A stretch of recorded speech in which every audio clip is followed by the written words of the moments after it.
rebe ikintu kizakubwira abantu b'intumwa reba nk'iyi kirita yaba yashizemo ukuye hano ga iri joro se riri kuvuga ibi agusa wajya uramenya ko usa nk'urukara ukareka kuvuga mu bantu uzi ko kano kabuko ndi gukabona gagira ngo bagasize mu buff bagira ngo ni mu buff ahubwo se we urajya mu rugo n'inyama ziri gupfa busagenda kandi ugasanga iwanyu baburi kamba ryo kwanikaho uhari ukaburi kamba ryo kwanikaho imyenda uhari sogira ngo barayanditse reba ni nk'uyu nguyu iwabo bategereza ko bwira kandi asa nk'ijoro ari gukorera amafaranga ariko uri kubunga nka roho mbi uri guhengetwa wewe nana mpamvu uzapfa ariko shamuza bo muri kujegezaho ibyo bintu ntacyo utazapfana yanigiriraga boss mwiza umva boss anagura sha uyazaguhemba uyu ona zambemba amafaranga uyu mupeta amafaranga ahembwa wowe yakuguriramo n'amangigikoma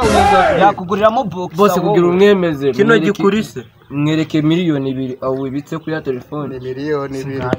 wakadomo yembite boss mwiza umva boss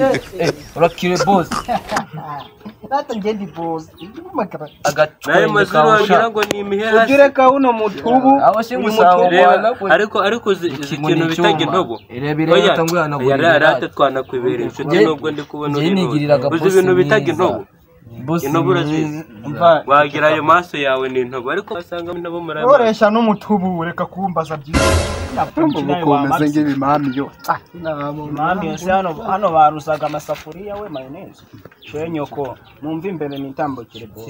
aguma mu nzira wavuye imbere ya boss akitambukira kingi kinanasi kibarura twakidunda barura nde hano twakunyatura zanyatura bene wanyu boss ase kangaka twakagwaho twagwana n'imbwa abagabo bahari comera itabe nkwere boss akoraga muri TikTok wokoraga muri TikTok anagura koko ako duhuye mwari mugiye kuri we ako burete ahantu mwari mugiye ngiye kubakaza ho kujya mugira ngiye kubakaza ngenda guhanagura neza boss akazi kamezo uzajya mugenda wenda gwa akazi ko kumeha mu kibuno reba kuko twe ndaguha akazi ko kumeha mu kibuno ubwo ngiye kuza wajoro we rukunkoraho ukubona se nkawe mumve no mu maso mwankegera